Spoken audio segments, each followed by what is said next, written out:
Selain itu, banjir juga sempat merendam Madrasah Sanawiyah Negeri 23 di Kelurahan Pejaten Timur, Kecamatan Pasar Minggu, Jakarta Selatan. Pihak sekolah yang memantau ketinggian air memutuskan untuk meliburkan siswa sebab banjir meninggalkan sisa lumpur yang demikian tebal. Di kawasan Kebon Pala, Kampung Melayu, Jakarta Timur, banjir juga menggenangi ratusan rumah warga. Banjir yang datang pada malam hari masih menggenangi ratusan rumah warga hingga siang hari. Warga sempat meminta bantuan kepada pihak-pihak terkait agar bisa mendapatkan bahan makanan hingga popok bayi, mengingat banyak balita yang rumahnya ikut terkepung banjir. Tak hanya itu, di kawasan Pondok Labu, banjir disertai hujan deras menelan korban jiwa. 3 siswa Madrasah Sanawiyah Negeri 19 yang tengah bermain hujan di halaman sekolah tewas tertimpa tembok sekolah yang roboh akibat terjangan banjir. Peristiwa mengenaskan yang disaksikan hampir seluruh siswa sekolah tersebut membuat sejumlah siswa histeris dan terpukul.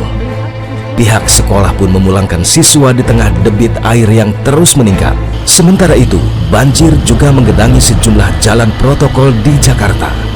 Di kawasan Kemang, Jakarta Selatan, hingga Jalan Raya Bogor, Jakarta Timur. Berdasarkan keterangan BPBD, banjir kali ini bukanlah yang terbesar. Namun demikian, kewaspadaan mesti ditingkatkan mengingat musim penghujan baru saja dimulai. Tentang banjir di awal musim penghujan ini, mantan Gubernur DKI Jakarta Anies Baswedan menyatakan pihaknya telah bekerja keras mengatasi ancaman banjir di Jakarta. Namun demikian, akibat curah hujan yang ekstrim disertai kiriman air dari Katulampa membuat hampir di sepanjang Sungai Ciliwung meluap. Ya, di Jakarta ada lebih dari 30.000 RT, dan ketika kita masuk di dalam musim hujan seperti sekarang, di mana seluruh wilayah Indonesia menghadapi curah hujan yang ekstrim, maka kita juga harus bersiap. Kemampuan sistem drainase kita ada 50 mm per hari, kalau di jalan-jalan protokol 100 mm per hari. Nah, kalau hujan di bawah itu, maka harusnya tidak banjir.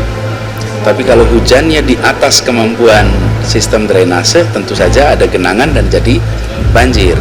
Nah, kita bersiap untuk dari mulai pompa mobile, pemadam kebakaran, sampai truk penyiraman air, itu semuanya disiapkan untuk membantu memompa ketika curah hujannya ekstrim.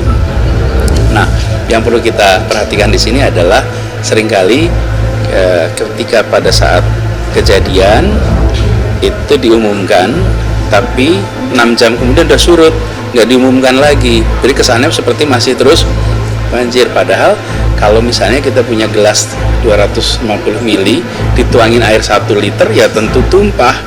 Pertanyaannya, berapa lama kering? Itu yang kita kerjakan. Nah, bagian kita, kalau sampai RT-RT itu sampai berhari-hari tidak kering, nah berarti ada yang salah dengan manajemen. Tapi ketika hujannya ekstrim lalu terjadi genangan, terjadi banjir, ya memang kapasitas kita tidak mungkin bisa lebih dari itu. Tentu saja terjadi genangan, tapi cepat untuk dikeringkan. Lantas, benarkah curah hujan yang ekstrim menjadi penyebab utama banjir? Benarkah air cepat surut hingga warga tak perlu berlama-lama terkepung air? Benarkah kemampuan tanah di Jakarta dalam menyerap air semakin menurun? Tim Fakta pun mendatangi salah satu wilayah warga yang menjadi langganan banjir setiap tahunnya. Di tempat saya berdiri ini, di wilayah Kebon Pala, Jatinegara, Jakarta Timur. Permisi, Bu. Iya. Ini kemarin sempat banjir, bahkan ketinggiannya ini mencapai 1,5 meter. Kita akan coba menelusuri masih ada atau tidak titik-titik di daerah ini yang masih tergenang banjir. Kita akan coba temukan faktanya. Di wilayah ini, banjir datang berulang kali sepanjang minggu kedua bulan Oktober 2022. Sejak Senin 10 Oktober hingga Kamis 13 Oktober 2022. Di sini masih ada yang banjir, Bu? Belakang banjir. Tadi sini banjir, sini banjir. Oh, ini sekarang udah kering ya? Yang masih banjir di pinggir kali ya. Di pinggir kali. Masih jauh dari sini, Bu? Dekat sini, jalan ke belok, bisa ada air. Masih tinggi airnya? Iya, masih di belakang.